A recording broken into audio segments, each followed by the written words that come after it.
गुरु यही उत्तर दे मेरे प्रश्न का, है ना, ये मेरे लिए सही है। लेकिन अंदर से मन चाहता है कि ये गलत है और गुरु उल्टा उत्तर देने वाले हैं। तो यदि गुरु से एक्सपेक्ट कर रहे हैं कि ऐसा ही उत्तर चाहिए तो उस भावना से नहीं जाना चाहिए, क्योंकि वो वही परामर्श देंगे जो सही है। और यदि नहीं ऐसा मन में भावना तो पूछना ही नहीं चाहिए, क्योंकि गुरु को पूछेंगे और फिर गुरु जो मार्ग दिखाएंगे उसके ऊपर नहीं चलेंगे, अपने को जो करना है वही करेंगे, तो डबल अपराध हो जाएगा। फिर गुरु के प्रति भी अपराध हो गए, गुरु की अवज्ञा हो गई। सर्विस एटीट्यूड चाहिए, सेवा का भाव, है ना, कि मैं क्या करूं, है ना, मैं कैसे आपको प्रसन्न कर सकता हूं, मैं आपके लिए क्या कर सकता हूं, ये प्रश्न गुरु को पूछना चाहिए। शिला प्रभुपाद ने देखो कितना किया है। शिला प्रभुपाद ने कभी भी किसी को भी जबरदस्ती कर भक्ति में नहीं लगाया। शिला प्रभुपाद शुरुआत के दिनों में जब पाश्चात्य देश में गए और वहां पर उन्होंने प्रीचिंग चालू किया, एक छोटा सा स्टोर फ्रंट मतलब छोटा सा गाड़ा हमारे भाषा में, वो जब मिला तो उसके अंदर उन्होंने प्रोग्राम चालू किया। कुछ नहीं था, पैसे नहीं थे, कुछ नहीं थे, लेकिन चालू कर दिया उन्होंने कि वीकली श्रीमद् भगवद गीता के ऊपर क्लास होगा हफ्ते में 3 बार। तो लोग धीरे धीरे आने लगे।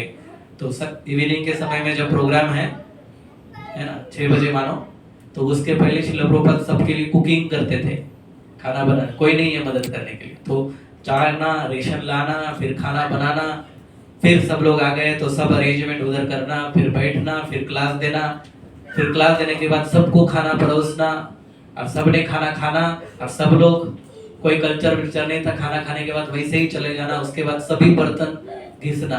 70 साल की उम्र में कर रहे थे प्रभुपाद ये सब कुछ।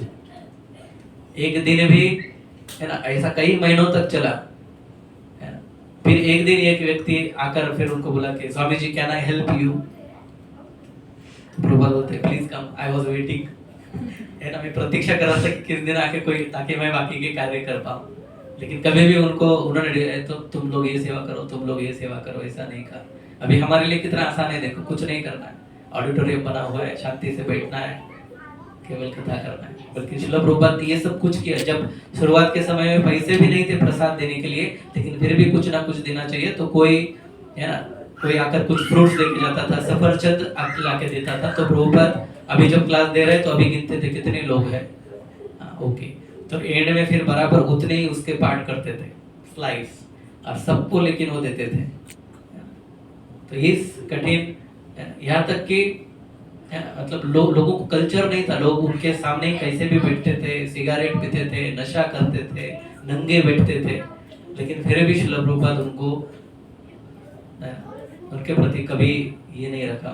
जहाँ तक कि पहली बार जब शिला प्रभुपाद अमेरिका पहुंचे तो वहां पर एक ही जन की उनकी पहचान थी, इसलिए उनका रहने का बंदोबस्त किया था। गोपाल अग्रवाल, मथुरा के है गोपाल अग्रवाल, लेकिन उधर जाकर अमेरिका में जाकर उधर के ही लड़की से शादी कर ली, सैली अग्रवाल, वो सैली अग्रवाल बनी।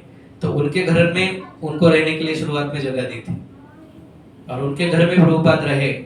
प्रभुपाद कौन है विचार करो, एक महान संत आचार्य, है ना, शुद्ध भक्त है भगवान के, और उस घर में सैली अग्रवाल सिगरेट फूकती थी, है ना, नौजवान लड़की है, 20, 22, 23, 25 साल की जो भी है ना। उनको कल्चर नहीं है कि कम से कम उसके पति ने बोला कि हमारे बड़े बुजुर्ग के सामने नहीं करते, तो छुप छुप के करती थी। जो फ्रिज में प्रभुपाद अपना खाना स्वयं पकाते थे, उधर उसी फ्रिज में ऊपर मांस वगैरह सब रखा रहता था, और उसके नीचे प्रभुपाद अपना शुद्ध सात्विक भगवान को भोग लगाने वाला प्रसाद रखते थे। लेकिन प्रभुपाद ने कभी कंप्लेंट नहीं किया, प्रभुपाद ने कभी कंप्लेंट नहीं किया।